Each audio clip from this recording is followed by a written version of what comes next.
I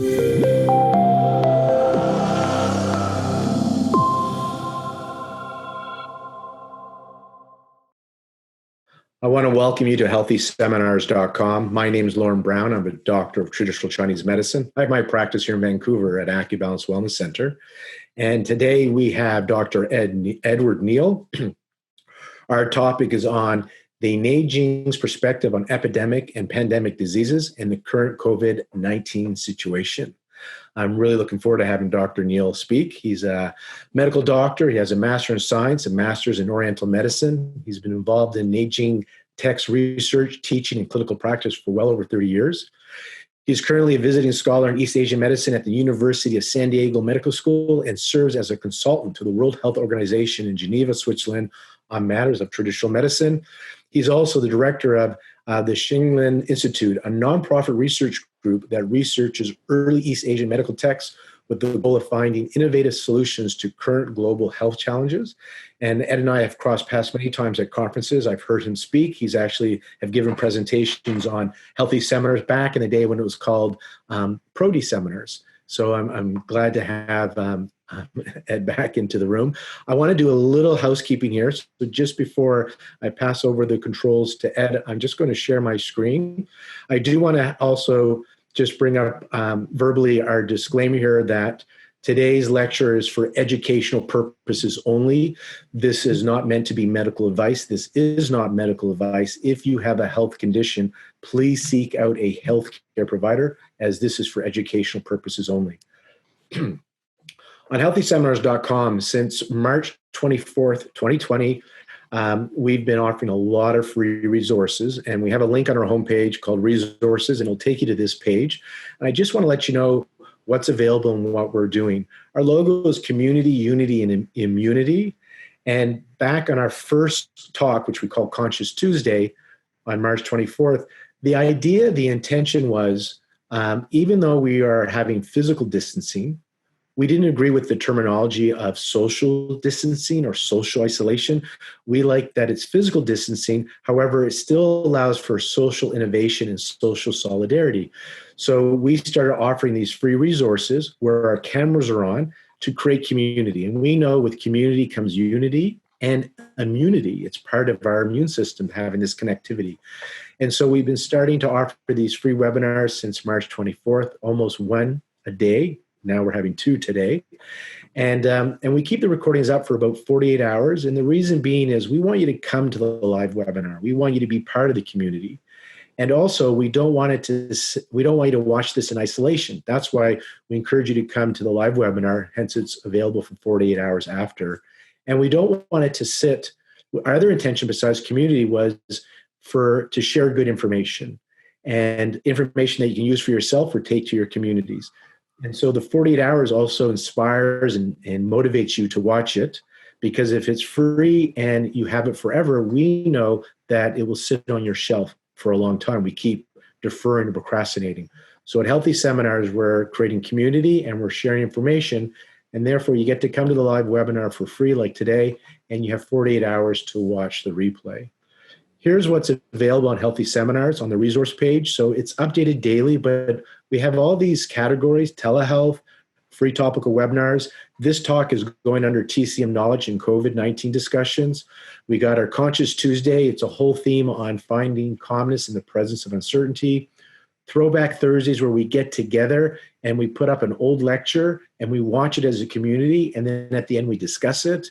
And then we have a whole classical herbal series that's been happening, that's been led by Sharon Weisenbaum and her group, where they're offering it's probably over 10 lectures on using herbal formulas based on the presentation. They're not treating a virus, they're not treating a disease, they're treating the individual, and they're looking at presentation. So there is no herb or formula, but there is the individual, look at their weakness, constitution, and treat their presentation. Brilliant seminars.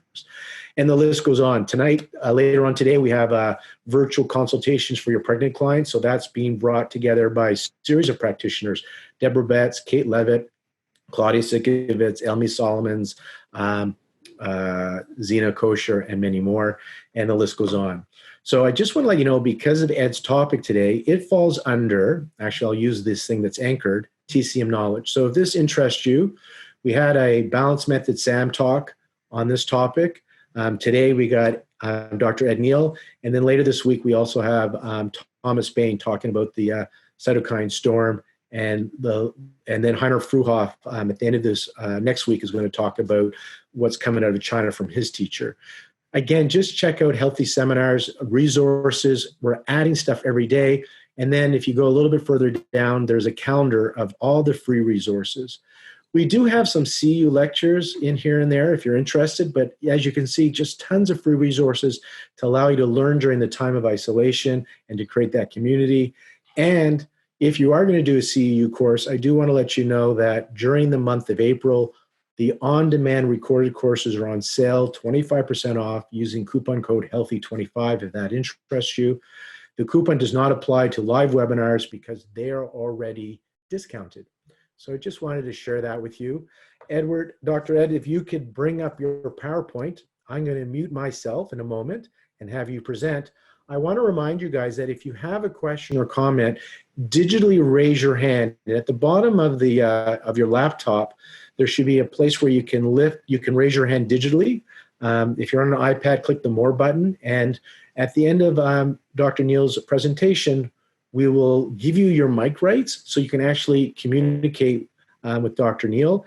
And then what we've been doing at Healthy since March 24th, we kind of started a movement. I see more people are doing this, which is wonderful, is we unmute all ourselves at one point and we send our love and appreciation to our presenter. Today it would be Ed. And also you can see each other, so you can also connect to each other. And it's just kind of a mess of noise, but every once in a while your picture comes up and you can start to hear certain people. And it's just been a wonderful experience for us.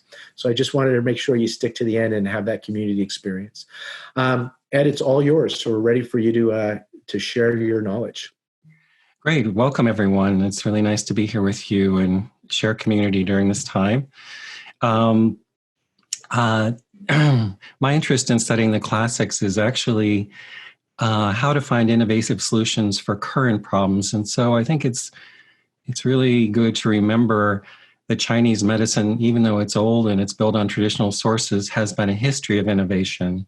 And innovation in Chinese medicine has always been to look backwards to the past and touch bases with the original principles, and then look at the situation that you're facing and innovate.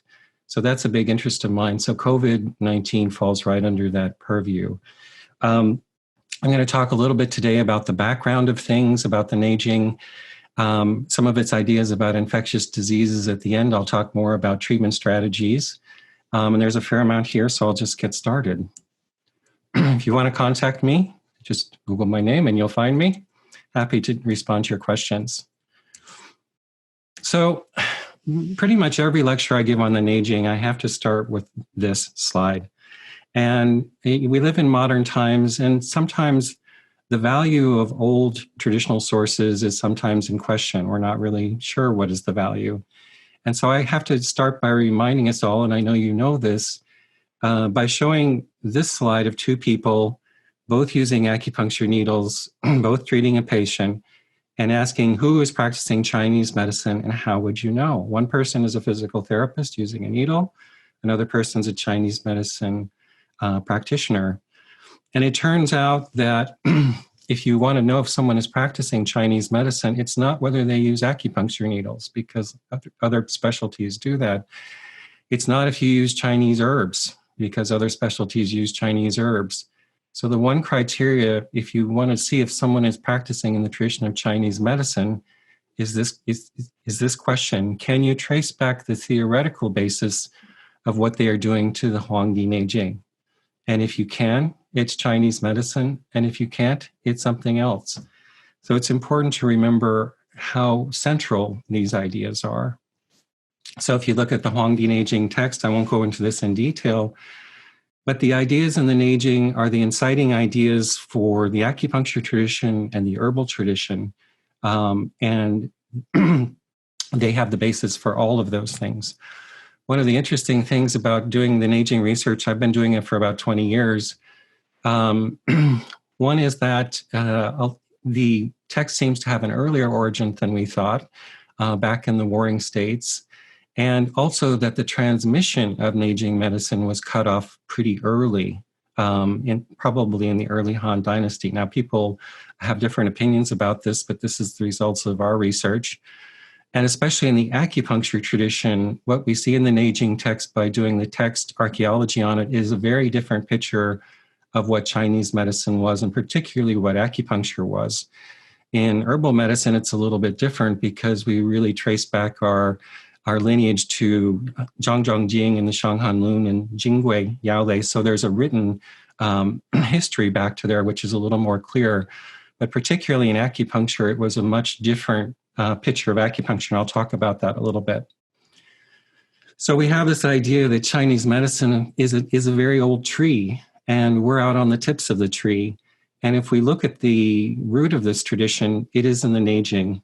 So in the Neijing are all the basic ideas of Chinese medicine, and importantly, the terminology is in the Neijing. So we have one issue right now, which is where there's a lot of confusion about terminology, and it makes it hard for us to innovate and do research and so forth.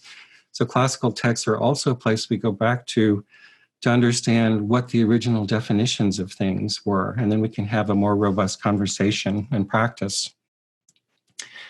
When I started studying classical texts, the Neijing 20 years ago, I was interested in studying it as for its historical value, and I thought there would be interesting things in there. And I thought probably there was three possibilities that I would find when I started translating. And the first was that the classical texts of the Neijing were mostly of historical interest, that that there was better techniques now, and a lot of the things were outdated. The second one was it's kind of a mixture. There was some great techniques, but it's really kind of outdated also. And the third is that it's more innovative and more advanced than what we currently know in Western medicine and Chinese medicine. And over again, in my work over the last 20 years, I found it's the third one that's true, that the ideas in the Neijing are more advanced than we currently think in Western medicine, for example. It doesn't mean that the ideas in other traditions, other forms of Chinese medicine or Western medicine are bad. We're here to help patients, and we want to take all the good things from all the different systems and use them together.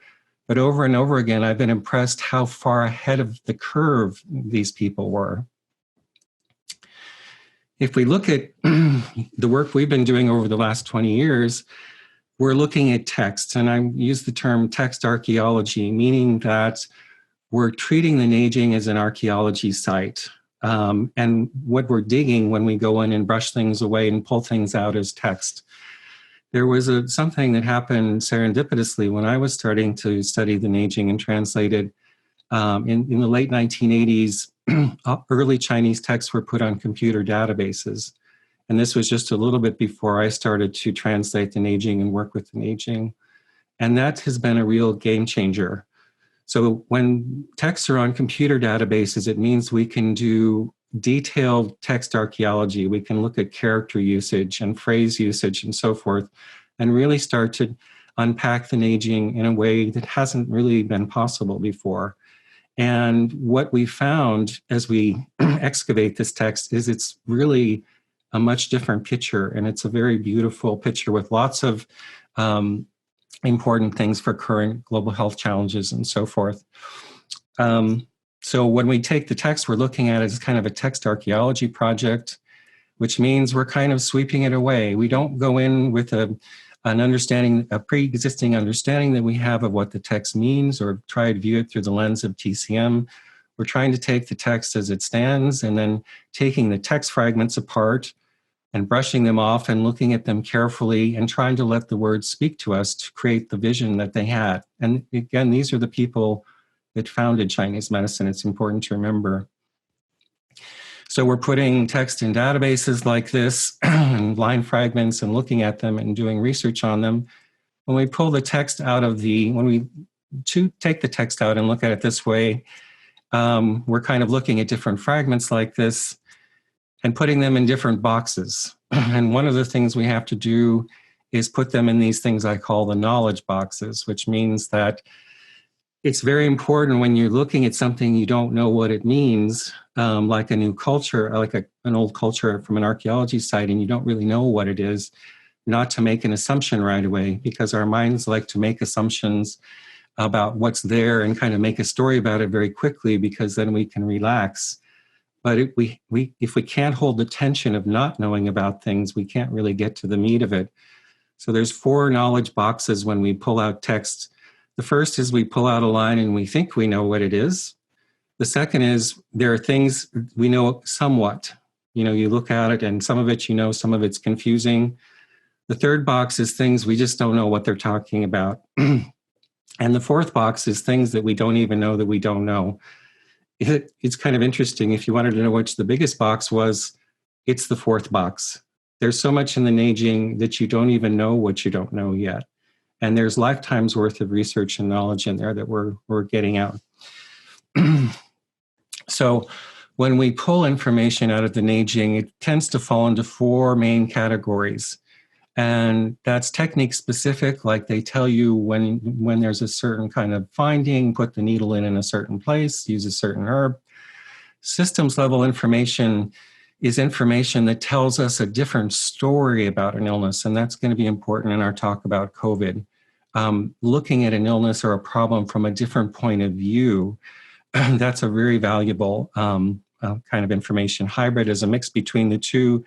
Extrapolated information is where we take basic principles of the Neijing and extrapolate them into modern ideas that the Neijing authors were not even aware of. Let me give you a few examples of that. So for the text-specific information, we have, for an example of that is Dr. Tu Yoyo, who won the Nobel Prize in 2015 on malaria research. And she and her team just went through Chinese, I shouldn't say just, but they went through a Chinese herbal texts and just looked at the herbs that were used in febrile conditions. And then they tested them all for activity against malaria. They found that in Qinghao, the herb, that there was the artemisinin compound that they extracted and they use it as a medication. That's saved millions of lives. And it's a very specific chemical for a kind of a problem, malaria. Kind of a system-wide information, what would that be? Well, for example, cancer is one of those. So in modern medicine, we have the idea that cancer kind of comes, and at least the story of cancer is it's something that comes and gets you, like a ninja or a terrorist, coming to kill you. The idea from the Neijing perspective is that when tumors grow, it's because the biological coherence that is running through the circulation of the body goes offline, and the body starts making tissue, but without the governance of the proper circulation. And it's an ecological model, meaning that when we treat cancer, we're not trying to get rid of tumors, we're trying to reestablish normal blood flow or river flow in the body. So it gives you a whole different way of looking at a disease, and that generates new research approaches and new ways of treating and so forth. So cancer, we have this idea of a biotensegrity system in the Neijing, that the body is kind of a breathing system that has different tissue planes that are related to different directional aspects of breath, and that those go offline, and that's causing cancer. That's for another time, probably another lecture. That's the idea of a biotensegrity system. It's the idea that comes from Neijing theory about tissue planes and tissue plane organization, and about how the universe operates as a breathing phenomenon, that the body is interconnected with all these parts. And if you push on one end, it changes over here. And the basic idea is it's all moving. And one of the most fundamental definitions of illness from an Neijing perspective is a part that's not moving, basically. So a third would be hybrid, like tuberculosis, for example. So in the Neijing, in early classical texts, they have specific approaches to tuberculosis, and then they have systems level ways of thinking about tuberculosis in a different way. And I won't spend too much time on that, but it's an ecological model, also like cancer. And this is going to be what we see in COVID too. And one thing I need to say about COVID right up front is, from the Neijing perspective, the COVID illness is not about the COVID virus. And I'm sure you've heard that from other teachers on this site. It's about the ecology of the person. The COVID virus is kind of a It's a hanger-on. It comes and establishes residence because it's a good place for it to live, but it's not here causing the problem. That's really a different way we think in Chinese medicine than in Western medicine. A fourth way is like an extrapolated knowledge that we're getting out of this text archaeology site.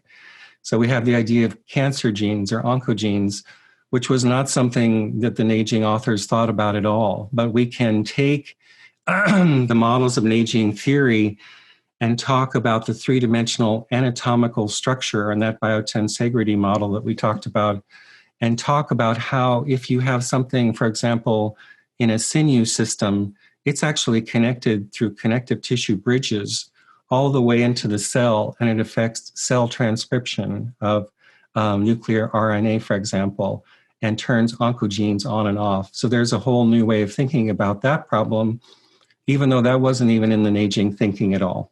Okay, so that's a little background. So let me talk a little bit about the model. You have to kind of get the model to understand what their approach was. And the model really is about patterns of motion. I should say that right up front. When I started translating the Neijing in 2000, it's a very confusing text. The language is confusing. It's not clear. You can translate the same line 5 different ways and they're all correct and so forth. And so you need some kind of guide to take you through it, a key to unlock the text. And for me, that key came about 2004 when I had been translating passages and trying to make sense of them. And then one day it struck me, all of this is talking about patterns of motion. And when I had that key and I started to understand that they were talking about how the world is formed on patterns of motion, then all of a sudden the text just felt open to me and it's changed everything. So that's like a key that you use to open the text. What does that mean? The Neijing perspective of the cosmos is that it's a phenomenon of motion.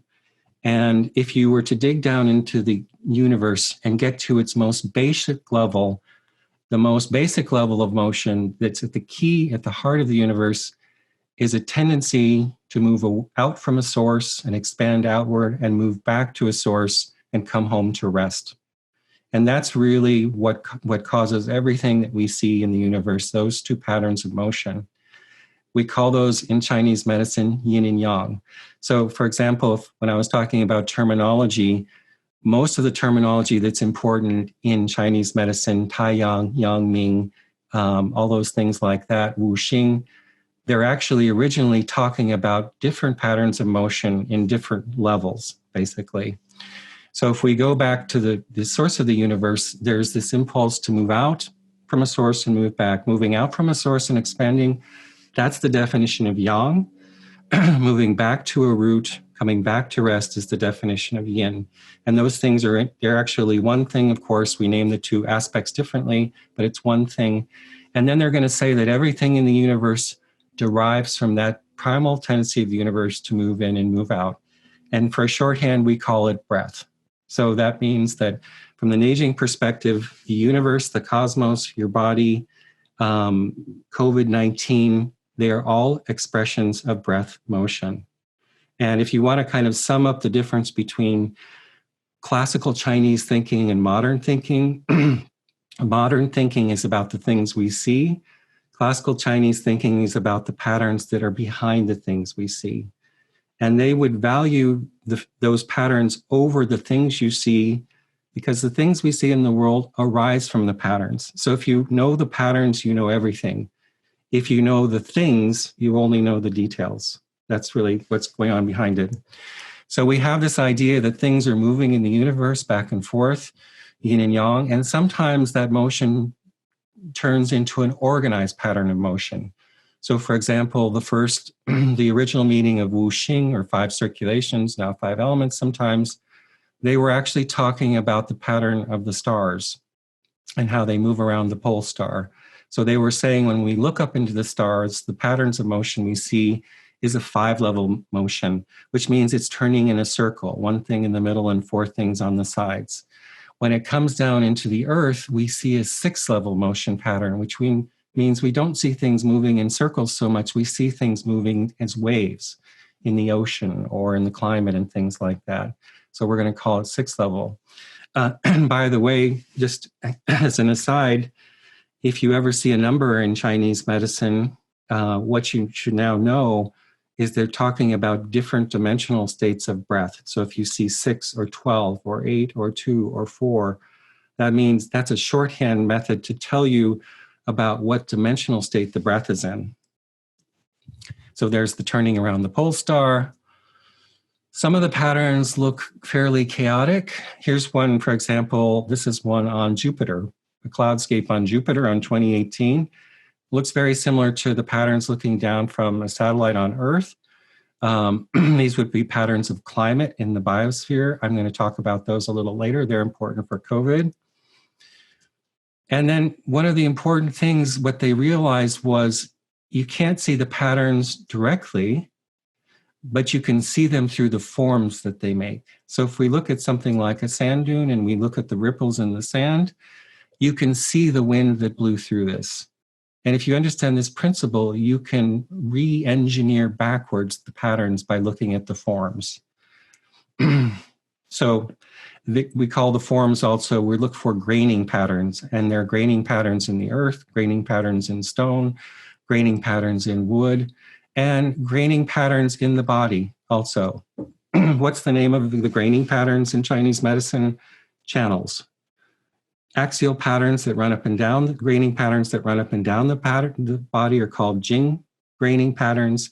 Ones that move radially out from the side are called Luo patterns.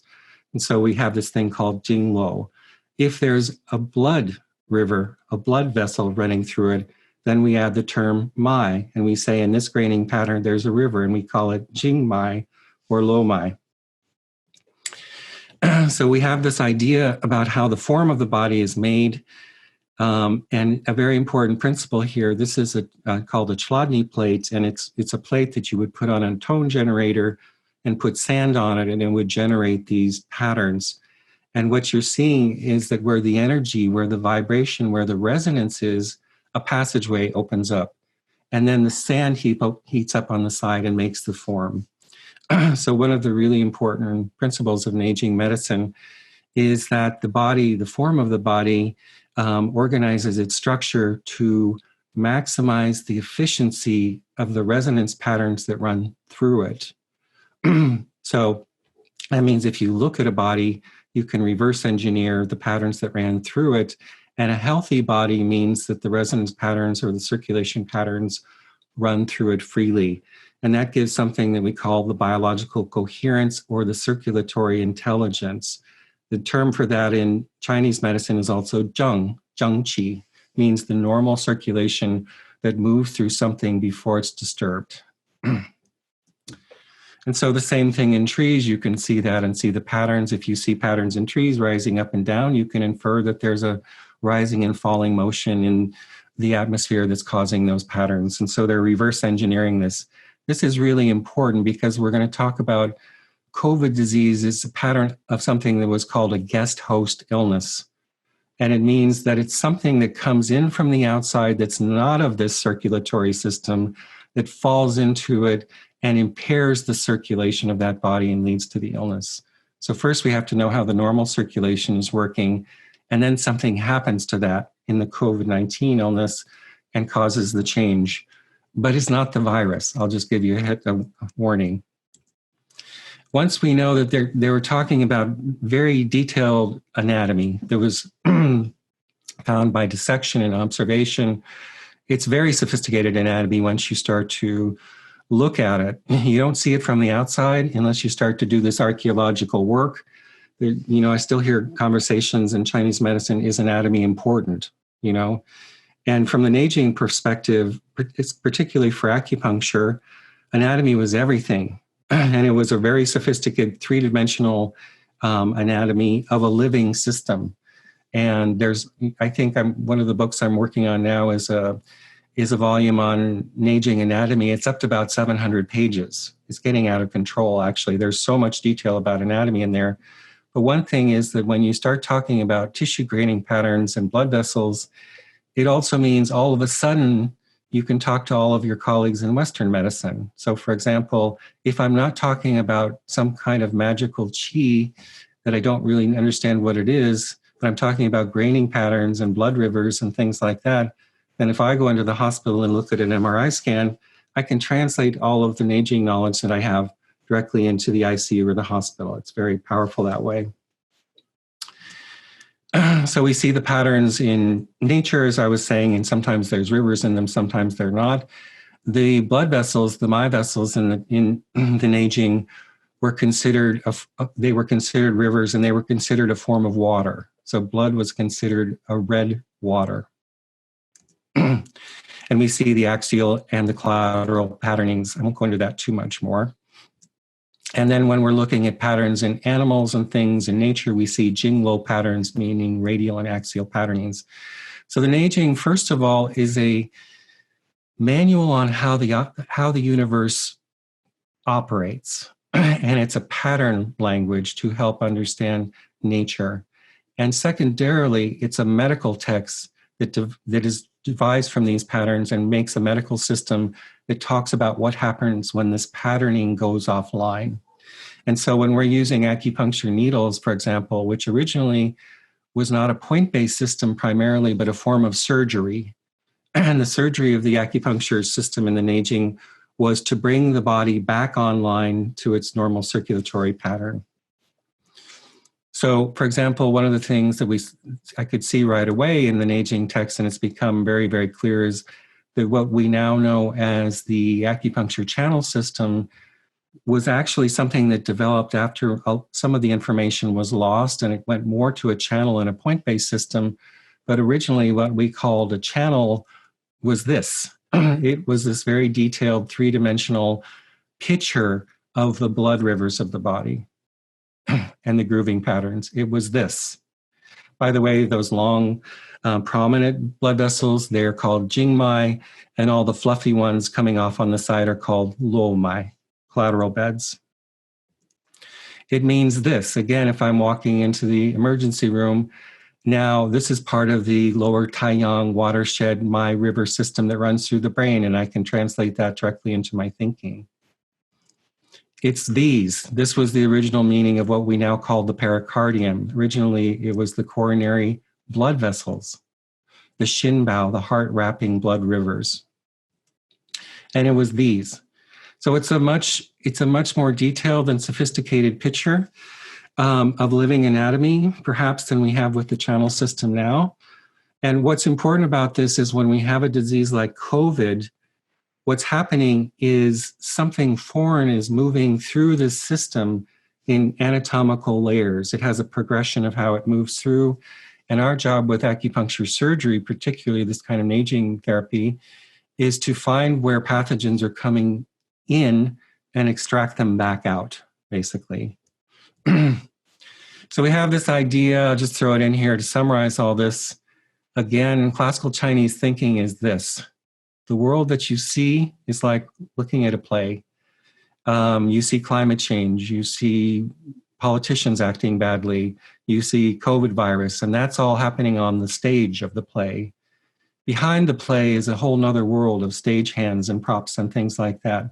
So the essence of Neijing thinking is that whenever we see something on the outside, authoritarian politicians, climate change, whatever, we step back and we turn that into a pattern.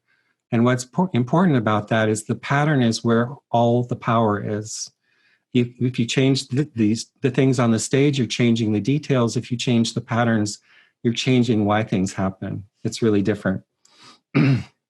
Okay. This is the idea of dimensional shifting. I won't go into that, but basically when you see a number in Chinese medicine, it's telling you about a different breath state of breath. All right, let's put that aside and start to hone in on COVID-19. So COVID-19 is part of this category of illnesses called guest host illnesses. And honestly, you could call the Neijing the book of guest host illnesses, because they say that they're primarily focused on this. And in the time of the Neijing, what was the guest? It was the environment. It was the climate. So really, if you also wanted to talk about the Neijing, you could also talk about it as a textbook on climate medicine because the vast amount of pathology that they're talking about is this. What does that mean? You have the circulation, and then you have the, this is a picture hopefully of someone coming as a guest to a house. You have the circulation that is you, which we call the zheng qi. And then something comes into the house that is not of you, and we call that the guest. Now, does the guest want to come and maraud through your system? And is it a ninja terrorist that comes to get you? The Neijing is very clear on that. The guest, that's not the way the guest operates. The guest blows in or flows in, it falls in. And where does it fall in? Where you're deficient. So we say in Neijing medicine, you are inhabited in places, you get guest host illnesses in places where you don't inhabit yourself. So it's like there's an open space and a wind blows in. How do you inhabit yourself? Through blood circulation, through Shen regulation. Those are the things that actually protect you from getting an infectious disease. When things change in the climate or cold arises in an abnormal way, it's going to blow up against your body and find places to go into where you're not inhabiting yourself. And that's why also in the Neijing, they're called deficiency winds or thief deficiency winds sometimes, meaning you left a door open in your house and the wind came in and it starts to move in through your body. So a really important thing right off the bat here, sometimes in Chinese medicine, we hear people talking about wind as kind of a metaphor for a virus. Or like they used to talk about wind, but what they really meant was a virus. And that's not really the case. In the Neijing, when they were talking about wind or dampness or summer heat or dryness, they're talking about an actual tangible thing that enters your body and starts to move through your circulation system and throws the mechanism offline and causes you to have an illness. So it's really important, like for example, there are a lot of acupuncture techniques in the Neijing to remove cold. And when we're looking for cold, we're looking for an actual thing. We're looking for something 2 centimeters down in the person, maybe it's 3 centimeters wide and it's shaped like a donut in that person. And we have to pull it up through their system. So we have to remember it's an actual tangible thing that's in them. So we have the idea of the guest, which is the person at home, which is you. And we have, the host, and we have the idea of the guest, which is the person who comes in where you left the door open. Here's a nice line from the Ling Shu about this. Shen ke zheng xie gong hui. So the Shen in the guest means the coming together of the zheng, which means that home circulation and the pathogenic factor. The other name for the thing that's coming in is called the xie. And the xie means something that's going to disrupt that pattern. Shen is the zheng. And that goes back to an idea in the Neijing that actually your body is templated on light, illumination, and the illumination flows through blood. And when we do our surgery on the tissue planes to make the rivers flow, it's also to make Shen illumination flow to reestablish order. Guest is the xie. When we look at someone, when we talk about cold invasions, it's easy to kind of think about it in a singular way, like a piece of cold got in and it caused an illness. But the point of view of the Neijing is that the body is more like a sponge. I think I have that picture here. So you have to imagine your body as a sponge and a kind of a complicated ecosystem. And actually, we're much more permeable to the environment than we think. So here I have this picture of this man from Portugal who's been out fishing in all his life. And he's going to have a lot of environmental issues in his tissue, but he's still doing okay. And that's the point for all of us, is that we're much more permeable to our environment than we think. Why does one piece of environmental cold come in and cause a life-threatening illness? Because the mechanism of the body is precarious in that person, and something comes in just the right spot and throws everything offline, and cancer occurs, or infection occurs, or death occurs. But actually, we're full of experiences with climate.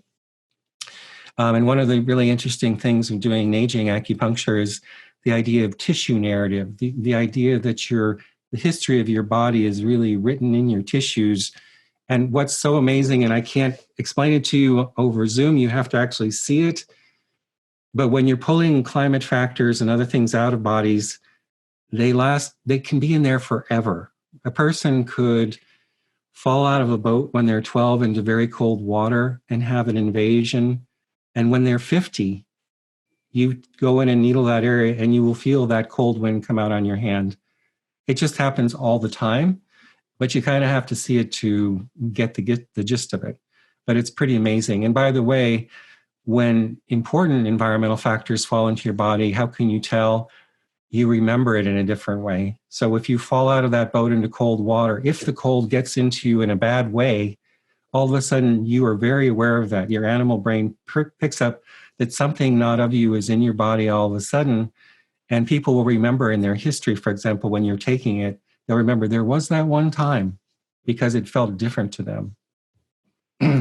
So your body's like a sponge. And by the way, one of the teachings of the Neijing is if you want to make your body healthy, make nature healthy, because it's a direct resonance pattern between the two. And if the planet is polluted, if climate change is happening, that's not a theoretical problem for you. That's changing your body immediately. So if you make the plants flourish, the environment flourish, that's actually the best way to improve global health. So we have this idea of these tissue planes where all these orchestrations and movings in and out are happening. This is just a representation of that.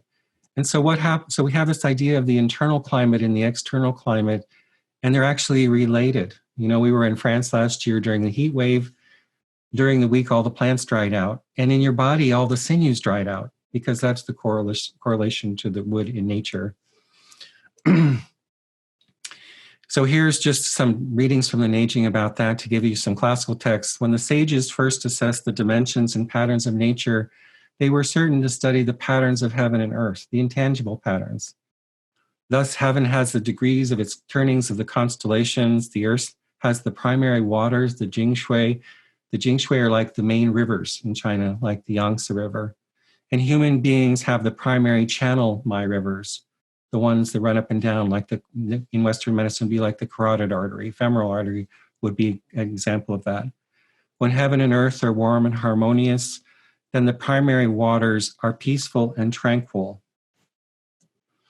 When heaven is cold and the earth freezes over, then the primary waters contract and groan. When heaven is humid and warm and the earth is hot, then the primary waters boil over. When sudden winds arise, then the waves billow up and overflow within the banks of the primary waters. The rule is this, that when pathogenic factors, the guest, enters the my rivers, when there is cold, then the blood congeals and stagnates. It's a very physiological response. Where there is humidity and heat, the blood becomes like a boggy swamp. When deficiency conditions allow pathogenic factors to enter and reside like a guest, this resembles the situation where the winds disturb the main rivers. So, you know, you can say this is all poetic, but for them it was a concrete reality about climate. And there's that character for Shay, the thing that comes in to get you. When we're looking at a person's body, also, it's a very complicated landscape. So when I was talking about the picture of, you know, the things will come in where it's deficient, that it'll blow in, this is where it blows in. Here, this is a thermograph, and it shows where blood is and where blood isn't, and where it's blocked and where it's not circulating. And those are going to be the places where it comes in. And then it's going to start to move through the three-dimensional anatomy of your body. Here's what happens when a guest factor comes in.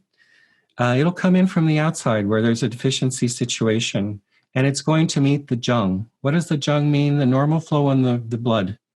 So what's an example of this in nature? You go down to a river, it's flowing down a hill, you throw a rock in the middle of the river, and things start going backwards behind the rock. It's just that simple. And the river is going to try and push the rock out. The force that's pushing the rock out is called the zhengqi, and the rock is called the guest.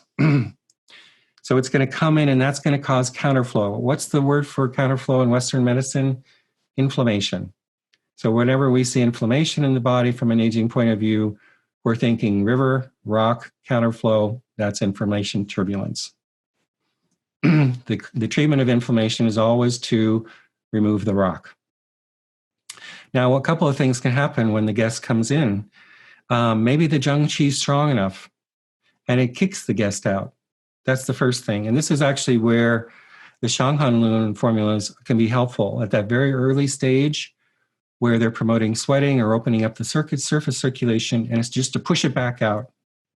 If it doesn't push it out, it comes in. And a couple of things can happen. There can be a standoff where the zheng qi is trying to push out the guest and the guest is trying to go deeper, but it can't. In those cases, the body sequesters the pathogen and it becomes a fixed pattern obstruction that's called a B syndrome.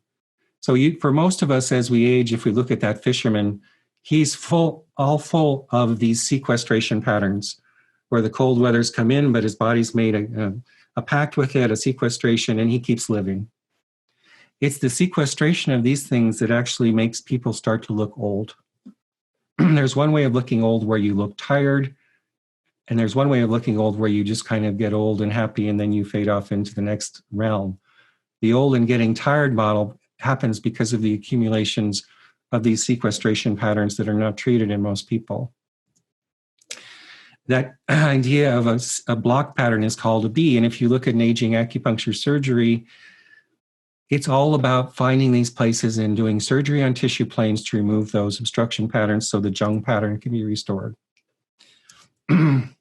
If the sequestration doesn't happen, that factor, the guest factor, starts to filter down through the collateral beds into the main system where it can go into the organs. This is what's happening in COVID-19, as I'll talk about in a minute. There's a whole schematic about how these things happen. I won't go into the details about this, but there's a whole order about these things and what they do and how we treat them. So for example, we have cold and it's coming in here and it's going to move through actual anatomy. It has to hit your skin somewhere in a place that's deficient. It has to go through these things. These are called the collateral beds. So what we now call a low point, using that character low, is actually a different idea in the Neijing. They use that character to say not a low point, that was called something else, but all of these collateral beds were called the lomai. And the lomai is the place where these external guest factors are passing through. So when we're looking at a disease like COVID, one of the things we're going to be doing is palpating very carefully on the tissue to feel where the guest factor is, whether it's at the skin or in the collateral beds or in the fat system or in the sinew system, so we can make a plan on how to take it out. So for example, it has to go through the skin. And if you look at those things on the top, those are called the floating lows, and then the ones down are called the grandchild lows, and then there's the middle lows, the main lows. And the schematic of that is something like this. This is the kind of the architecture that an external pathogen has to move through to enter the body. And in each state, it's meeting the zheng pattern, which could push it out if it was there. But if it's not there, it'll keep moving in. And here's a passage on that from Suan chapter 63, which talks a lot about this. When the pathogenic factors, the xie, the guest, comes to reside in the body of the form of the body like a guest, it must first enter into the skin and fine hairs. That's what it's going to hit. If it remains there and does not depart, it next comes to reside in the grandchild collateral beds. Those are kind of one step down. This is also where the Shanghanlun formulas are going to be so helpful. If they remain there and do not depart, they next enter to reside in the primary collateral myrevers, the deeper low beds. If they remain there and do not depart, they next enter to reside in the primary channels. Now they've fallen in, it's come down through the skin and filtered through the collateral beds. It can fall into a main river, and then it's going to start floating around the body. And it's going to end up where there's a backwater. And then it says, once that happens, it can go anywhere. It can end up in your organs, and it can go through your digestive tract, and it can harbor deeper illnesses. Then yin and yang and the five zang organs can be harmed. And the five zang organs are kind of the directional control center of your body.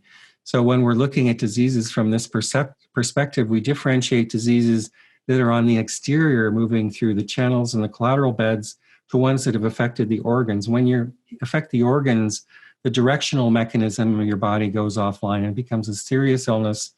And that's what happens in COVID-19 when someone goes from having a mild illness into the ICU. It's hit their deeper level and their directional system has gone offline. In this way, pathogenic factors have entered from the skin and the fine hairs and moved to reach their termination in the 5 zong organs in an order. In the same way, treat the primary channels to remove them. So when we're planning a surgical treatment to take them out, we're trying to figure out where they went, and then we're going to back them out the same way, usually. There's this other thing. This is from Gil Hedley, who does a lot of fascial research. You probably know about him. This is the fat suit that you wear. The collateral beds are actually running through this. And for most people, their fat suit are full of environmental invasions that have kind of gone in and got sequestered. We're going to treat that. So it's like a sweater that protects you from guest host invasions. And in most people who are, older than being children, they have a lot of these things stuck in there. So to help them become healthy means taking them out. If we think that it's more in this, which is called the Funrogergian, or the kind of the roe flesh, the earth flesh part of this, we're going to use a different kind of needle technique, a hagusa technique, a chicken foot technique, to pull it if we're finding it in this part versus the collateral beds. So in Neijing acupuncture surgery, there are tools and then all these techniques, but the techniques are all for different pathogens in different places. So we're making a surgical approach to this. But these are actual forms of anatomy where these external guest host pathogens are going to live. And here's just to show you that in the original acupuncture surgery, the needle set, it was a surgical kit. And so acupuncture originally really was a form, it was the surgery of the time. It didn't go into the body, hopefully, but it really, you have to think about it in the same way that we think of surgery now. The same kind of thinking applies. You make a plan, you execute an action, there's anatomy involved and so forth. And so here's an example of a specific technique. I won't go into it too much, but if we find a problem in a certain tissue plane, we're going to pick a certain technique just like a surgeon would. All right, let's back up a little bit or go forward and talk a little bit about COVID-19 illness. So we have all these ideas. And again, Chinese medicine, these are ideas 2,300 years old, but the strength of Chinese medicine is in its principles and the fact that it can innovate. And innovate means you take something you've never seen before and you make a solution for it based on basic principles. And that's really what innovation means. So we have the COVID situation. Let's take a look on how we could break that down from Neijing thinking. The first thing is, I told you before, and I know other people have told you, COVID-19 is not about the COVID virus. And here's an example I want to give you about that. Imagine that you put your fruit out on the counter. You don't put it away at night. Well, at first it looks fine. If you leave it for a day or two, things start to grow on it. Is it the case that these things came and attacked this fruit?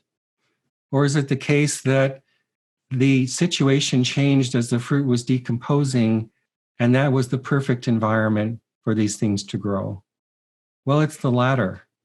When we think about something like COVID, it's very easy for our mind to think, there's a virus and there's me and the virus is coming to get me and I need to kill the virus and that's how we're going to approach this.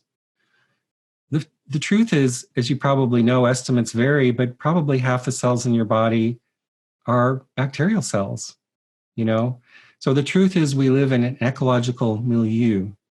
And whether you're healthy or not, it depends on the health of that ecology, of that ecosystem. So when we look at something like COVID and I say, it's not the cause, it just likes to live there, what it means is something in the environment has changed at this time, which makes the COVID virus, and maybe it came into an expression through an animal or whatever, but it found a very happy home in the people and also in the environment of this time. So when we're trying to treat it, we're not trying to change the virus, we're trying to change the ecology. if you look at something like COVID-19, for example, there's really three main factors you can look at. And number one, which is the most important, is the environmental patterns. It's the milieu of the patterning I was talking about that makes a place where COVID can flourish. That means the interactions between heaven and earth from a Chinese point of view, seasonal changes that we're seeing, climate change has a big role to play, environmental toxicity and pollution, changes in biological coherency that result from climate change, a Huang transformation prevalence, I'll talk about that. Those are all things that are in the environment right now, which make coronavirus flourish. The second important pattern, if you're working in the hospital or working with a COVID-19 patient, is the individual. First we thought young people didn't get COVID. Now we know they do. Why does one person get it and not another? Because of their constitution. It means that pathway into their lungs, their susceptibility to these external patterns, make them particularly prone to having this disease progress. And the third is COVID. So it is important what COVID is. The virus, it has a certain strengths that other viruses don't. It has certain ways it flourishes. It has certain ways it affects your pathology. So that's important, but it's actually the third important thing. And the first one is patterning. I'm going to go into this a little bit. This gets kind of in the more esoteric part of the Neijing. If you start to doze off, then just hang on. I'll be done in a second. But really, in the Neijing, one of the most rich things they gave us was this idea of how the universe operates and kind of a user's manual and a way of understanding it. And they did that first by saying that the universe is a resonance system, that things are resonating with each other all the time and affecting each other, inside your body, outside in the climate, up in the stars, in the biosphere, in the climate, below the earth. All these different patterns of motion are happening, and they combine to make the world we know. They talked about the movement up in the stars. They saw it's kind of insubstantial up there. They didn't see anything except the stars and the planets. And so they used the notation of music to talk about the patterns in the celestial heavens. As we come down into the planet, into the biosphere, things become more tangible as they come closer to the earth. And we start to see a semi-tangible thing, which is climate. And we start seeing things changing from moving in circles and whooshing patterns to 6-level patterns. So then we start talking about climates as our language to talk about the patterning of motion. Under the earth, we have composting and breaking down. You take something or you eat it or you put it in the compost pile and it breaks down into 5 flavors. So that's the language we're going to use for things under the earth to talk about patterns. And so all of these things together is going to give us a complex picture of the patterning that's happened that the COVID arises in. Let's talk first about climate change. That's an important one. Lauren, are we doing okay on time? You can just nod yes or no. We are doing great. We are loving this. So okay, great. I'm not gonna put my life at risk and stop you. So keep going. So we talked about the environmental milieu, and I said climate change was a big one. It's actually probably one of the biggest ones that caused COVID-19. So what happens from an aging perspective with climate change? Well, we're drilling down into the earth and we find this thing called oil. And oil is built from the breakdown of bones. If we're thinking in directional terms from an aging point of view, we'd say that's a northern direction element. And we'd say it's like the Jing of the earth. It's a black substance that has a kind of a memory from the animals. It's a little different than the Jing of people because you can't put 2 glasses of oil together and make a baby, for example. That's the difference. But we would say it's a kind of a Jing substance. And we would call it a northern substance, meaning it's in part of the contraction phase of the breath, of something that would happen in winter, something that would happen in your kidneys. So we call it northern. That's the language we use. We take a northern direction substance and then we burn it. When we burn it, we're bringing it out of the earth, we're bringing it through the eastern direction up into the southern direction, or we're pushing it out into fire, basically. So this is something we use all the time in aging medicine. It's called a breath diagram. And if the universe is a breath and all the tissue planes result from breath patterns and diseases or problems of breath patterns, this is the diagram we use to make sense of them. And the north, east, south, center, west just means different directions of breath. North means the contracted rest breath. South means the full expansion breath. East is the coming out. West is the coming back, and center is what it turns around. So that's how we make sense of it in terms of the clinic and talk about it. So in terms of climate change, when we extract fossil fuels, we burn them. We're shifting nature's breathing equation from a northern pattern to a southern pattern. It's also melting the polar ice. So what keeps us alive is nature's breath. And what's happening with climate change is we are impairing nature's breath. And that affects every organism on the planet and our body directly. So when I talk about climate change, what keeps me up about climate change is not that things get warmer. It's not that Miami goes underwater. I know that's a problem. It's that we lose biological coherence. Biological coherence is based on breath patterns. And when we melt ice, raise temperatures, we're changing the breath patterns which our bodies have formed upon, which the plants have formed upon, and it has an immediate change. That's what worries me.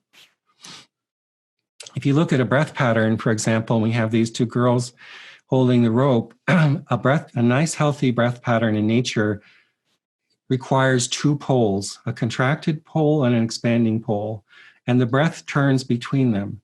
So when we melt the polar ice, for example, we're diminishing the strength of this breath. You can just imagine that the girl on the left started walking towards the girl on the right and how that would change the jump rope. But when they're pulled far apart, it's a nice big pattern. This is the schematic that we have from the Neijing about what climate science looks like. We have things turning up in the stars. They're not really affected by climate change. We have this place of the biosphere, which in the Neijing is called the Qi Jiao, which means the place where Qi intersects from heaven and earth. And it's rising and falling. It's opening and closing. So in wintertime, it's closing. In summertime, it's opening. In nighttime, it's closing, et cetera, et cetera. And if you don't think these patterns are important, just think about this. Every 12 hours, the world goes unconscious for 12 hours or 8 hours. That's called sleep. So that means when these patterns change, people become unconscious all over the world. That's how powerful these patterns are. They're setting also the patterns of migration of animals, of plants, and so forth. They're very central to our being. So there's this rising and falling pattern in the Qi Jiao. Here's the three main effects of climate change from an aging perspective. When you melt the polar ice, you diminish the breath strength of that breath in the Qi Jiao, of that rising and falling. The second is that when you burn fossil fuels and melt ice, you shift the whole breathing mechanism in a southern direction. That means when you go to sleep at night, it's not as deep. When winter comes, it's not as deep. When summer comes, it's overly strong. When day arrives, you wake up too early. And that's what that means. And because the polar ice between the equator and the polar ice is not separated as clearly, the breath becomes chaotic. And anybody who's been outside lately knows this is the case, that in the morning it feels like winter, and in the afternoon it feels like summer. And you really can't tell what's going on. And that's because of the shifting of the breathing pattern. And this is the background of which the COVID virus is appearing. So what we would all like to have is this, that the seasonal breaths are very strong and rhythmic, and animals and plants in our bodies need to know what's coming. You want to get on a surfboard and write it in. But as we change with climate change, the patterns change to chop more, and animals and plants become confused. We were talking before the class started that, this COVID situation is such a weird thing because it's a mixed thing, where on one hand, people, are having terrible time in the hospital, dying, being stacked up outside on refrigerator trucks. People are losing their work. All these things are happening. On the other hand, nature is taking a total rebound. And, the first thing I noticed when the COVID virus started was birds started coming back into my yard. And now they had gone away. Now they're back. Then the air cleared up. Then the bees came back. And so there's a way, like, we gave nature a rest. The air cleared up in New Delhi, things like that. What's amazing about that is how quickly it happened. Like, if we were smart about this at all and understood these things, nature is resilient. It could come back. And so it's as if nature's showing us, like, come on, guys, change the way it is. And hopefully, if something comes out good about this, it will be that we use this as a point of change for sure. Anyway, so we have this breathing pattern in the Qi Jiao that's disrupted, and the patterns all are formed on these patterns of our bodies and so forth, as we talked about earlier. When you look at things, for example, like forests dying, it's the same thing as the COVID situation. The breath pattern in the Qi Jiao becomes disruptive. It's the Zheng pattern in the tree, in the person, that maintains its vitality and maintains its sovereignty and its identity. When it starts to diminish, then other things come in to start to live on it. So you could say that the forests are dying because of parasites. In the Neijing perspective, it's not about the parasites. If you want to make trees happy, you restore the breathing patterns. And the air pollution is a big problem in COVID-19. What's interesting about guest host illnesses from a Neijing point of view is it used to be all climate. And now it's things like, this is a daytime in China of air pollution. And now it's things like air pollution, environmental toxicities, things that are in the body. Those are all guest factors now that we have to deal with, that we didn't have to deal with before. We know that really affects COVID, for example, if you have air pollution. So we have this language, and I just wanted to talk to you a little bit about this. You probably know about the Wu Yun Liu Qi. It's part of the Neijing, where they tell you for each year what's going to happen in these patterns between heaven and earth. And I'm just going to read them to you so you can see. But basically, they're going to make a calculation of the music of the stars, and they're going to use musical notation for that. And then they're going to combine that with climate factors. And because it's cyclical, they can predict what's going to happen. Here's what they predicted. This is based on the 60-year cycle. It's a Gongzi year. In these cycles, they had both host and guest cycles. The host cycles, it's the same idea as guest host disease. There's something that's there all the time. That's the host. And there's something that comes to visit every year. That's the guest. The guest cycle's on the outside, the host cycle's on the inside. So here's the musical notation of the stars for this year. And if you look at the inner wheel, it's starting over on the left on spring. Spring always starts with a jue note, a resonance. Again, the universe is a resonance scape, and then it moves into a summer note, then a long summer note. That's there every year. This year, in the guest cycle, there was an autumn resonance pattern. So as spring was trying to move up, autumn was trying to bring it back. And that's when the COVID virus started. If we look down at the biosphere climate, we have a similar map. If you look at the top, it's summertime. On the bottom is wintertime. The left is springtime. The right is autumn. So if you look at that first position in springtime here, they said cold is coming. And so actually cold is, from Neijing perspective, cold is really an important factor in this COVID virus. So the springtime started to come out, but it's meeting these factors of cold, and then up in the stars, it's meeting the time of autumn, which is trying to push it back. What else was happening? We said it's kind of a mix of all these things, climate change and everything. We said climate change is changing that northern pole and pushing it up into the south. That means we're not exhaling as deeply. The night is not as deep. Winter is not as deep. What it felt like this, and spring comes back too strongly because we're shifting the pole. And if you want to know what that feels like, you can do this simple experiment.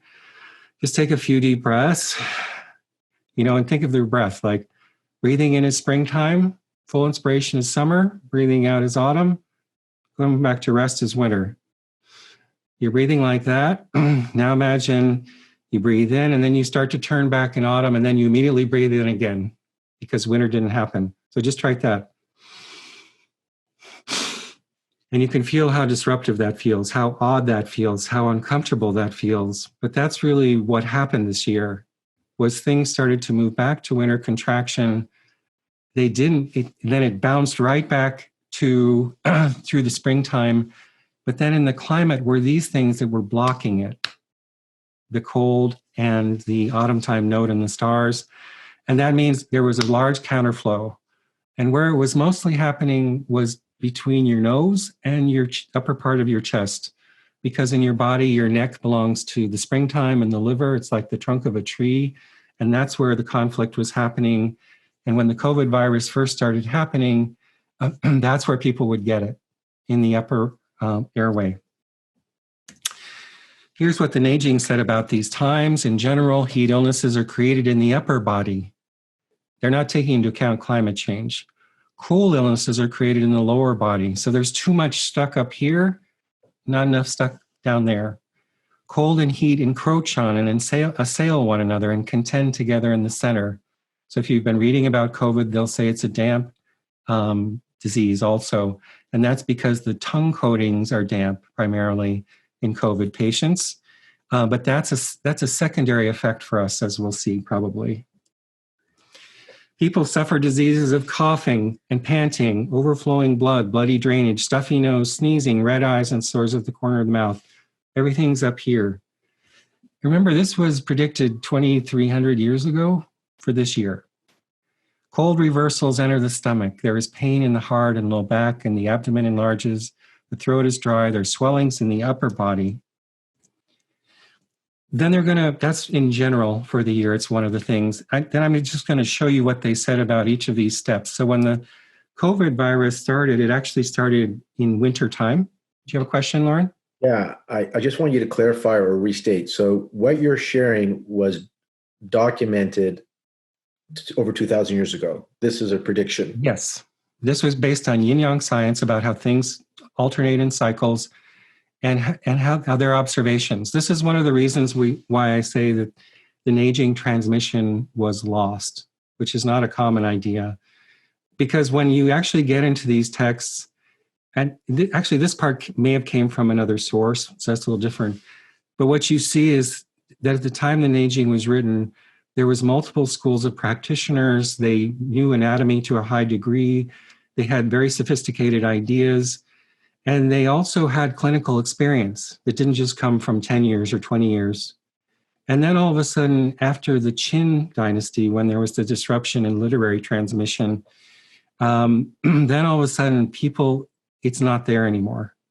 So when you look in the Han dynasty, for example, you can't really find anybody who's writing that they're practicing this medicine. And so all this knowledge was probably lost. But anyway. I'll let you get back on track. I just thought it was an important point because it was said, and what I didn't want to happen is people are thinking that you are reframing what's happening with the Neijing as if it's happening now. No, this is called the Wu Yun Liu Qi chapters. It's a big part of the Su Wen. It actually came in through I'm going to, rather than go into the history, I want you to give us, because we want to know what's going to happen over the next couple of months. Yeah. So it seems like I just wanted to make sure we all knew this is 2,300 years ago. So far it's been pretty accurate. So let's see what's happening over the next couple of weeks. So what they were saying here was cold is really important because there's this really strong rising because of climate change, and cold is hitting it. And if you remember that, then that makes counterflow, and counterflow makes illnesses, and it's happening here basically as the energy is trying to rise. So it can be a very violent, COVID can be very violent and strong, and how the symptoms can be very strong. So this was in the first part of the spring. And here, this was back in January, February. So in the beginning of the year, the earthly chi changes this position. This is the commentary. Dryness prepares to depart. Coldness then begins. So normally in springtime it'd be warming up, but this year coldness starts to rise. Hibernating insects return again to hibernate. That means everything started coming out in the spring, But then everything turned around and went back. So you can actually watch insect patterns to read these too. It's kind of interesting. Water then freezes. So it was springtime, but now there's a freezing aspect. Frost again falls in the springtime. Wind then arrives, and yang qi is oppressed. So that's what was happening in the COVID virus in the beginning, this pattern in the upper part of the chest and throat. Contrary to the normal season, people stay within it closely together. Well, you might think they were predicting quarantine, but I think they were actually just saying it was cold, so everybody went back in their house.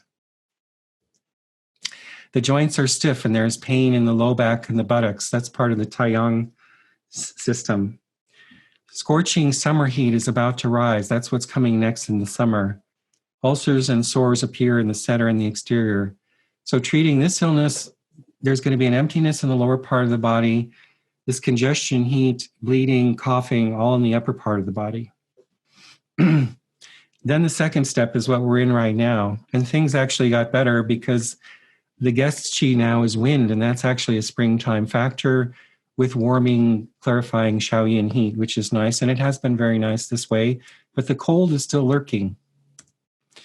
In the period of the second qi, yang qi spreads out, wind then circulates, and by this, spring qi occupies its proper place. It comes back the way it should. The 10,000 things resonate with these patterns and flourish. Cold qi still comes back, which I definitely feel here in Portland. And the qi of the people is harmonious now, but they're still sick. And the illnesses are those of soaking, whatever that means. The vision is darkened and the eyes are red. The qi is dense in the upper part of the bodies, and then there is heat. That's the kind of the thing we're dealing with. The third step is what's coming. And here's the question. I don't know whether it's going to get better or worse, because in this summer now we have two heats that are doubled. And that means it's going to be hot and dry. And hot and dry could make the COVID virus spread more, or it could mitigate some of the cold factors and make it better. So I'm waiting to see what happens.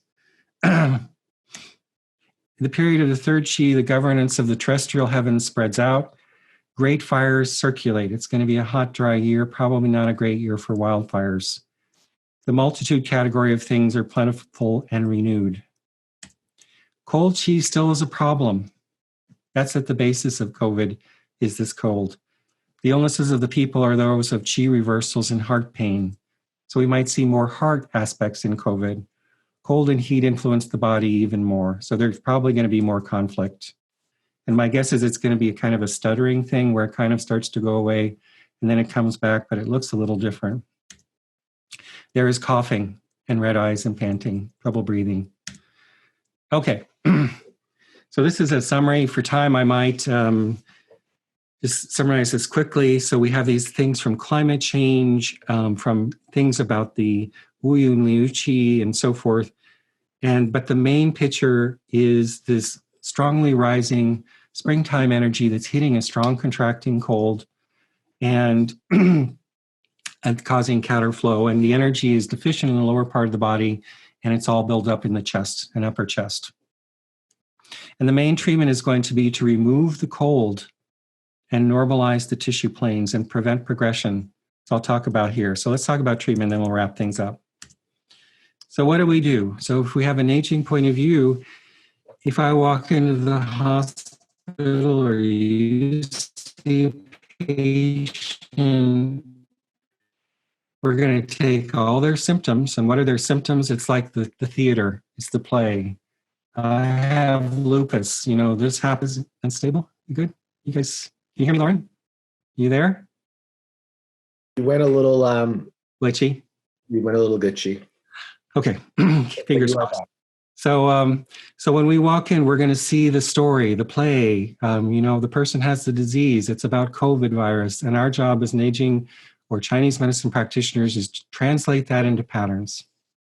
We're going to use a breath diagram to do that. And the way we approach this is we say that there's different directions where the illness is presenting through tissue planes or symptoms. We say there's a direction where the disease presents. That's called the direction of presentation. So here it's in the lungs and upper airways. That's where COVID is coming. That's where we see it. Here's some other thing. We start to build up a breathing diagram. So it also appeared in the winter. That's part of the northern phase. There was Taiyang. There's a lot of Taiyang symptoms for people too. That's in the northern. It got much worse in the spring. And there's these strong kinds of fevers and immune reactions, which is over in the eastern side. There's a center direction aspect with the tongue coating diarrhea, but I think that's secondary. And so you probably won't treat the disease by treating that completely. We're going to move it in. So that's the first step. So we're going to divide COVID into 3 steps. One is the early phase, where either you're a carrier or you don't get the disease that bad. And that means for us that entry is all still on the outer channel system, all still in the outer anatomy. Then in some people, it goes into the body. And what's the difference why a person gets sick? It's affected their Zong organs. And again, the Zong organs are the directional powerhouse of the body. They're the directional roots. So when you start affecting the Zong organs, the kind of the main function of the body goes offline. So what happens in phase 2? Then you start to see pneumonia, interstitial pneumonia, attacks on the surfactant cells. And actually what you see I'm doing here is I'm putting all these things to build up a breathing diagram of the illness. So there's a lot of problems over in the north.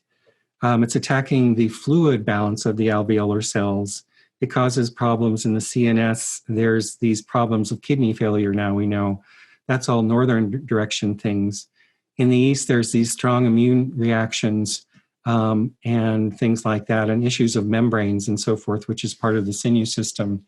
So this gives us a picture of the breathing diagram of the illness, and it means also where we can intervene. And you see there's a red arrow there in the middle. We're between the west and the eastern phases of breath, which means they're in conflict. The spring was trying to rise and the cold is trying to pull it down. And when we see 2 things like that in conflict, the treating direction is the one in the middle. So when we treat the northern direction, it means it starts to mediate that conflict and allow things to turn back in a sequential pattern. So that's why we focus on the cold aspect of COVID. I won't go into the pathology too much about the cell surfaces, but basically also you can break down all the tissue planes into directional breath patterns too, expressions of breath motion. So for example, the COVID disrupts the surfactant of the lungs, which is a water aspect of the alveoli in the northern direction. And it also makes problems with the interstitial connective tissue, which is part of the eastern direction system tissue planes. And so you can take all this Western pathology, which I won't go into, and break it down into directional thinking too. The third phase of the COVID virus is if you live and you get off a ventilator, you ain't doing well. Most people are not going to be doing well. There's ventilator damage, tissue damage. There's been a lot of problems. Fortunately, with this kind of approach, we have a lot to offer because we can come in afterwards and repair the tissue planes where it's gone in and restore them to a good functioning way. What can we do in general? In phase 1, the job is to keep the illness from going into the Zong organs. That means finding where it is in the tissue planes, where it's localized, where it's moving through. We can also use the Bunchu regions, which are the ones on the arms and legs, particularly the upper Taiyin, the lung ones, to regulate, to optimize the functioning of the organs. That was their main use back then, so that they become healthier so that it's not as likely for the illness to go in. We can cup a needle on the back shu regions. We use the back shu regions to pull pathogens out of organs in the Neijing. So what we're doing is we're optimizing the lungs so that the progression is not as likely to occur. Also releasing external poultices is really important to pull the cold out of the body, which resides in Taiyang. It's where its resonant tissue is. And Shanghan formulas and things like that to help things from progressing. Next is when they're in the ICU, which you may not see, but we actually probably could do a lot there. It's using the same approach, but now it's in the Zong system and the person's a lot more fragile. So the experience of the practitioner has to go up to regulate, pull things out of the lungs and back the things out so it doesn't go into the Zong organs. And then the third is the person comes in and they survived on a ventilator, and you're going to go back in and reconstruct where the illness went and then reconstruct the tissue planes. And I think actually we have a lot of things to do there. I just want to show you a few places. So when I talk about restore tissue planes, it means I'm going to take my hands, listen to their symptoms, where they're feeling things, feel tissues, know where the collateral beds are, and locate where the problems are. And then treat those with needles. So I'm just going to show you a few places. So where I'm going to be looking. So in the upper Taiyang system, that's where a lot of invasions start. And I'm going to be looking there to optimize that. When we're talking about the problems in the upper airways, when it's bronchitis and in the throat, one of the main approaches for that is normalizing the sinew body around the throat. And a big one is the SCM muscles. You can release them down on the chest. It takes a little more skill. Or a very good place is where it attaches to the mastoid process. I won't go into the details. I'm just giving you kind of an idea of where I'm looking to do my surgery, basically. So that's the place on the mastoid. This is actually a really good way to release bronchitis, upper airway issues. Also in the back, which there's 2 circles there, meaning if there's a problem in the front, there's going to be a mirrored problem in the back. And these are all the things I'm treating in the patient when they're first coming in to keep it from going down into the organ system, which is the goal. The front of the chest is another place, and particularly where the pectoralis muscles attached to the acromion is a very strong place to release the holding pattern. And all of these things keep the illness from going deeper into the Zong organs, which is what we want to do. Okay, and then the back shoe points. So that's where we take illness out of organs. So you can do it preventively. Also, when the illness goes into the organs, that's where we're going to use it. And we're going to particularly use the lungs, the liver, and the kidneys because of the directional diagram. Liver and pancreas, in the Neijing, they just said the liver back shoe was on the left. What we call the spleen now, which was originally the pancreas, is on the right. That's another time for another story, another day. And then also in the third thoracic inner space, that's a place where these kind of illnesses can get stuck. So those are some of the places I'm going to be looking when I see a patient. I'm going to make an individual assessment of what's going on there, where it's come in, and what I have to do. The Bunchu points too. This is for lecture for another day. Sorry, but in the Neijing, all the distal points were northern points, and then the next one was an eastern point. So our descriptions that we have now seem to be kind of different.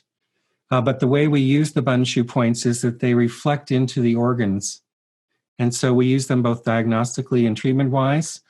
We can look at and they tell us the directional aspects of the organ, how they're functioning. So for example, here's a picture of a Bunchu region with Jingchu. And here, if you look also at Yuji, which is the fish border, you can see all these problems in the Bunchu regions, and that's going to reflect directly. Can you click on the screen and use your mouse, and then we'll see it? Oh, are you able to do it? Or if not, if just because we can't see any mouse movement, if you're the yellow dots around the thumb, that's the fish border area. That's the eastern direction of the lung breath motion. And then the next one up, Jingchu, is the southern direction of the lung breath motion. So it means by looking at Bunchu points directly, it tells you the breath diagram of the organ associated. So for example, if I look at this person's wrist, I can tell that the eastern and southern direction movements of the breath organ are impaired because they're referencing back through the Bunchu regions. And then if I optimize these points and get blood to flow, so for example, here's Churdza, the foot measure marsh up at the elbow. That's also congested. That's the western direction of the breath motion. So here, if you were just to look at this person's breathing diagram, you would say it's very weak in the eastern and southern directions and congested and blocked in the western directions. And if you normalize that, it should change the directional breathing pattern of the lungs. Maybe a lecture for another day. Okay, final thought. I know this is a lot. Sorry about that. The other thing I wanted to talk about is, just briefly, is like, kind of a wider vision of this. I talked about in the environmental patterning of this illness that you probably didn't see it, but I said Hua transformation times are prevailing. And if we look at, let me find a diagram here, this. If we think about the universe being a breath, the Neijing also says that when breath patterning is moving, when it's moving outward, things are coming into being. And when they're moving backwards, they're going back to their source to be regenerated. And the term for that is called Bien and Hua transformation. And a good example, if you want to just know what that means, is when a teenager is eating dinner, they take food in, they break that food down through Hua transformation into the 5 flavors, and they build their body up through Bien transformation. So those are aspects of yin and yang breath cycles, this way of transformation. So for example, the purpose of this slide is we're living in a time where the Bien phase has really been overdone. There's too many people for the planet. There's trash all over. We have models of economic growth that they just have to rise, rise, rise. Everything, we love the Bien phase where new things are coming into being. We don't like the dying away phase. What's important, and here's the Chinese for that, the accretive phase where things are being built up, and the resolving phases where things are being broken down.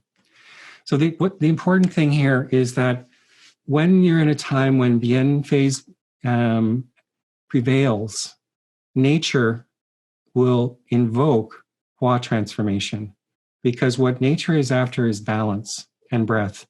And life is what happens in the middle of breath. It's not in the springtime, autumn, summer, winter. It's what happens in the middle when they're turning. So when one phase prevails too much, nature will invoke Hua transformation. It will invoke things to break things down. So if you look at all, for example, the politicians right now, you're wondering, how did they get elected? They're actually following nature's patterns, because what they're good at is to break things down and cause chaos and so forth. When COVID is kind of like that, Hua transformation times is what we're in now, which means that nature is evoking breakdown times. And it means we're not as healthy, people are dying, things are going away. That's all the marker of Hua transformation times. But what's important to remember is that what follows Hua transformation times is rebirth. And so that's really important to remember. If you throw things in your compost pile, they break down, but then the soil comes out, something can grow into it. What that means, I'll just leave you with this slide, is what's a proper attitude for this time? And I'll just give you my advice for Hua transformation times. The first is to keep your head down. Hua transformation times are destructive. There's suffering and death. And so keep your head down. That's my advice. The second is don't try and maintain old patterns and structures, things that were made on Bien transformation times. Let them go. That also includes your own life, points of view, things that you are holding on to, because nature's trying to break things down right now. So use that time to let things go. The third thing is to look where new things are being born, which I call new light things, which is the thing of this slide. Hua transformation starts to generate new ideas. So look in your community where those new lights are and put all your energy there, because that's what's coming next. Okay. And the other thing is you got to be fluid in Hua transformation times. You got to float like a baby, and that's going to help you, and not be too attached. It's very Taoist. Okay. Thank you very much, Ed. We're going to do a few questions. This was brilliant. This was amazing. Before I go into the Q&A, I just want to show you guys where you can find this replay, because I'm sure you're going to want to watch this again. And also, you may want to share this with some of your colleagues. So again, it all starts on the resource page. You can find this on any page, and it lists areas. So this is going to be under the TCM knowledge section and COVID-19. And you can see what's upcoming for live.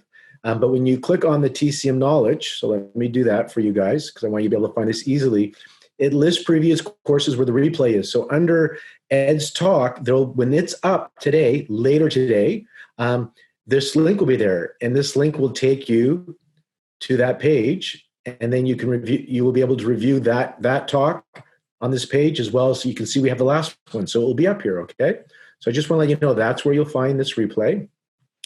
Later today, just to let you know, because the recording won't go up till much later today, because we have another one happening in just under an hour with Claudia Sikovitz, Deborah Betts, Kate Levitt, etc. So another one happening here. Here's our schedule. And then just on the theme of this, I think it's important to let you know there's a couple other great series on TCM principles. It's not TCM, it's Chinese medicine principles. And so Sharon Weisenbaum has put together a series with other practitioners called Classical Chinese Herbal Principles in Action in Response to COVID-19. And again, we have the replays up here. These have been brilliant lectures. And just like Ed had shared, they're not trying to treat COVID. They're not treating the disease. They are going into classical principles and looking at that on how the body is responding to it. It's been absolutely brilliant. And I share this with you because they have two tomorrow on the live webinar. So I do want you to catch that and just let you know what's aware. And Heiner Fruhoff has one this Friday as well on this topic. So just keep going to the resource page. That's your jumping off page. Thank you guys for joining us. Thank you for bringing the great questions. Dr. Neal, thank you for an amazing presentation. And if you check out healthyseminars.com/resources, every day we're adding stuff. So you can see we got 5 lectures in 7 days this week. Ed was the first one. So there's one coming up in a half an hour. So you can check that out. The herbal one by Sharon Weisenbaum and her group. There's 2 on Tuesday and throughout the week. Heiner Fruhoff's got one at the end of the week. And we just keep having stuff for you. And if you're interested in any of our on-demand courses, you can use our coupon HEALTHY25 to save 25%. And our live webinars that are all coming up are already on early bird discounted rate. So if that interests you, that's available to you. Keep coming to these free resources. This is our community. This is our tribe.